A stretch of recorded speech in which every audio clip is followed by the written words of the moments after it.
Hi, welcome to Zarnia Games and Geekery. I am John, and this is Speak to the Geek. I'm not going to tell you who are the geeks here, whether it's me or whether it's Sam Beckbessinger and Dale Halvorsen.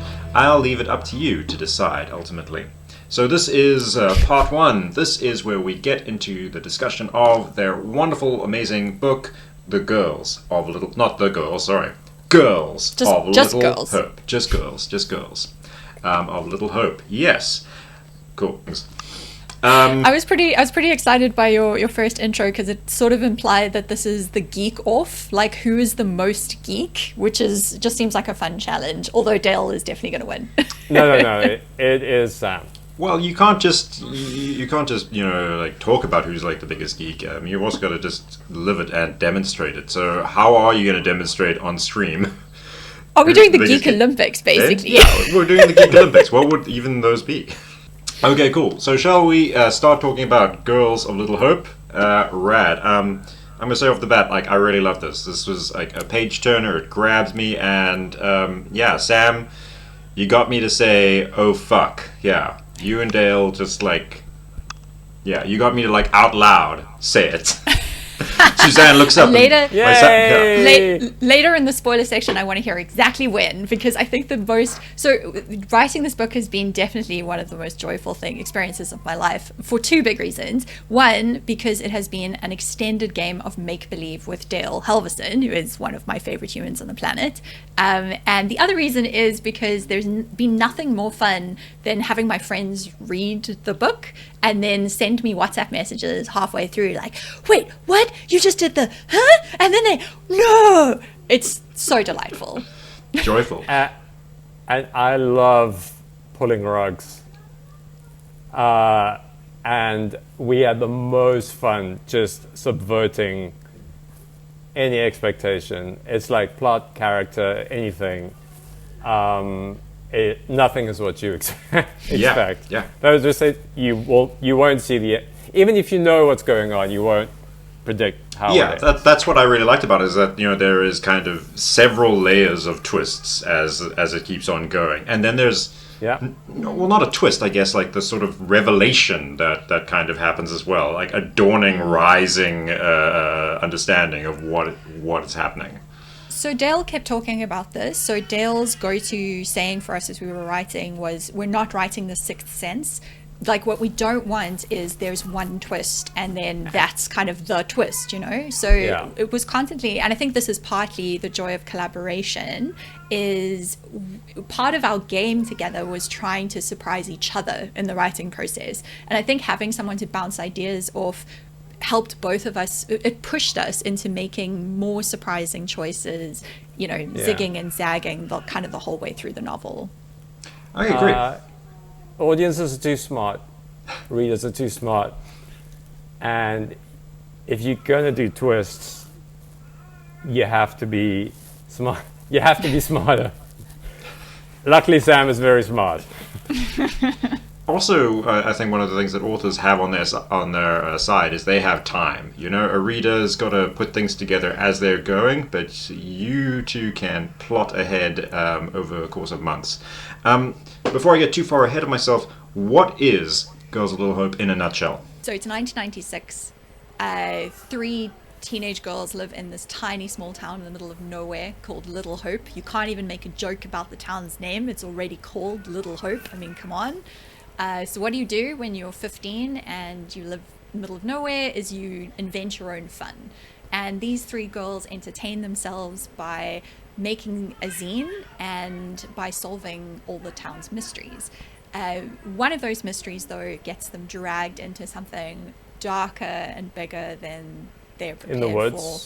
In the woods.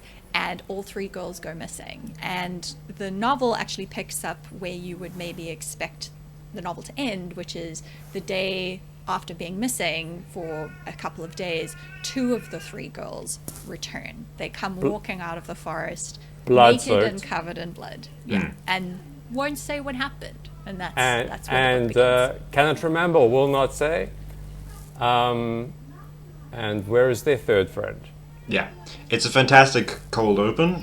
Really plots us right down in the middle of the action. Why are they soaked in blood? Puts down all those juicy hooks for the readers to discover, and it certainly got me.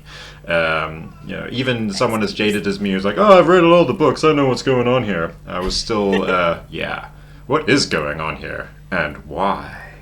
Indeed. What was the process of writing this like? Because I know you weren't in the same country. No, I mean, essentially writing this book is what kept us sane during COVID. We were both kind of entirely isolated on opposite sides of the world to each other, and getting to write this story together was playtime. We'd spend hours kind of every week on Zoom calls talking about every twist and turn of the plot, and then we'd go away, and Dale and I have very complementary skills. Like, Dale has the most comprehensive knowledge of genre. He's so good at understanding plot twists and knowing what the conventions are, so therefore knowing exactly how to disrupt them. Like, Dale is an expert. So even, the novel starts off looking like a true crime story before it spirals more into the uncanny. On purpose. I was just going to say, our geekiness Venn diagram intersects quite nicely, and that is this book. Okay. Yeah. Exactly. So Dale, for example, Dale can tell you every single beat of a true crime story. And so that's kind of how we started, is we were like, okay, if this was a true crime story, here are all the beats you would go through. Like, you'd go through the red herring and the alibi and the this and the this and the this, and then we would figure out, okay, what is that whole story? And then we would just riff and try and make it weirder and darker. We had a lot of conversations, because the book is about the monstrousness of puberty, really. We had a lot of really deep conversations about the things that were difficult for us as teenagers, sort of put that all in the book. And then we kind of go away, and Dale was really good also at building a lot of the lore for the world, like creating maps for the fictional town and figuring out kind of all the beats of the mystery, whereas I have a tendency to kind of just get very lost in a sentence and not worry too much about plot holes. The other thing we say is, I think, or what it felt like was, Dale would very carefully and rigorously think through how to close all of our plot holes, and in the meantime I'd be running ahead creating 5 new ones.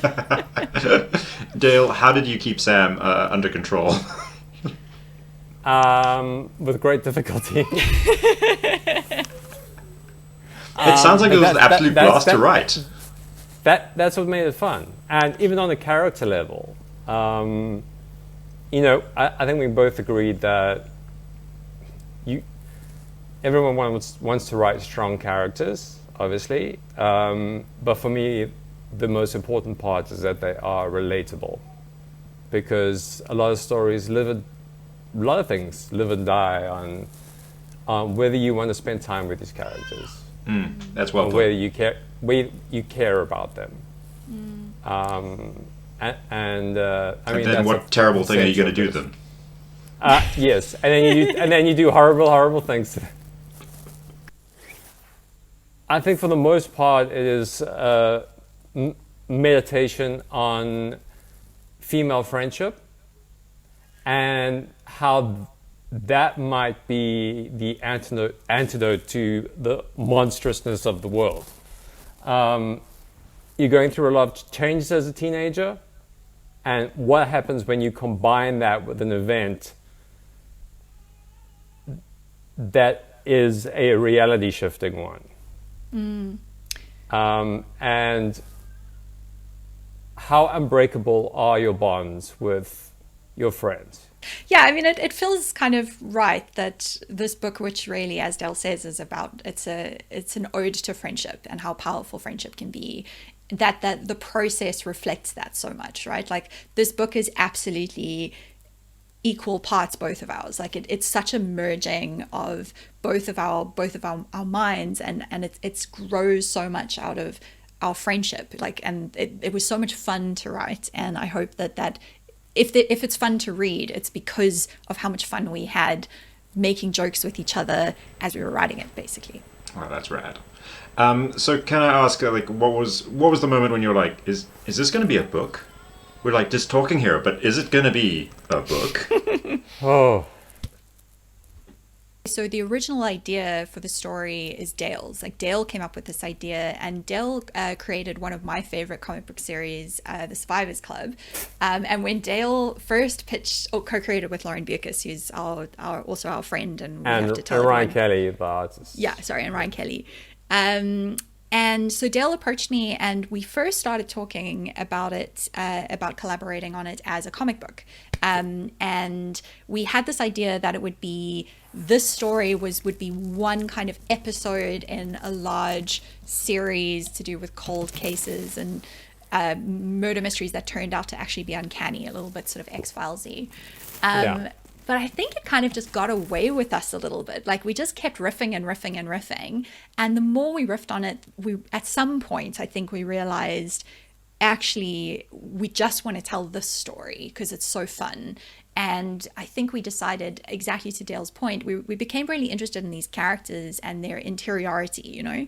And both of us felt like actually a novel, that's the perfect medium really for it, really climbing into someone's head and getting to explore their mind. So yeah, at some point we decided, actually, should we try write this as a novel? We initially, when we imagined it initially, it was going to have dual timelines in the present day, and then it would be a cold case, sort of flashing back to 1996. Yeah. That's that sort of how it ended structure. up in the 90s, actually. But the same thing, like as we started riffing, we just became so much more interested in these three girls and Mary Beth, their mother, and we decided we actually just didn't really care about the frame story as much at all.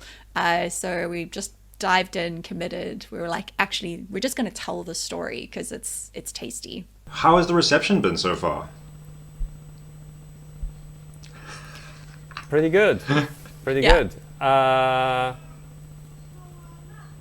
Can I read one of the funnest? I love this one. Yeah, hit me with some reviews. I want to hear it.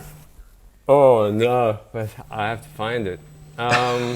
While you're digging for it, I mean, I'll just say it's just been such a joy. Because honestly, you know, this book, it really felt like a gift that we made for our friends, honestly. Like, it's full of these little Easter eggs that only our friends will recognize. Like, there's the cheese puzzle is one tiny example. In the book, there's this tiny thing, it's a little cheese puzzle. That's something that my friend Bickett did, you know, when I was 17, and she still has the cheese puzzle. There were like 5 people in the world that will recognize the cheese puzzle. No, but man. it's a little gift in there for those friends of mine. And the book is just chock full of those little things. So, I mean, I think what's been so delightful, writing a book is really slow. So we've been working on this together for years. And it kind of feels like when you work really hard on a piece of macaroni art for someone, and maybe it's a bit janky, but you worked so hard, and after all these years, we finally get to give our macaroni art to the people that we made it for. And, you know, like the book is dedicated to so many of our friends, so many of the people who are important and special in our lives.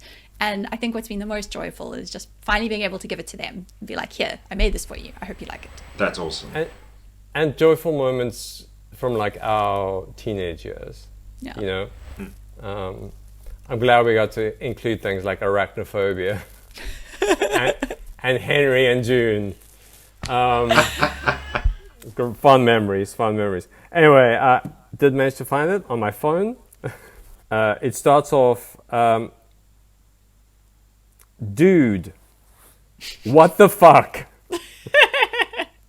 I felt I was getting into a mystery crime novel and got very much something else? 3 question marks. A very raw exploration of female friendship, generational trauma, and being an outcast, along with some pretty horrific horror going on. I would very much recommend reading this book, but be aware that you are not getting into a simple mystery here. And then he goes on to just the cover, the cover is not great, but don't let that put you off. The cover is fantastic, in my opinion. If you can handle the trigger warnings, this is worth a read.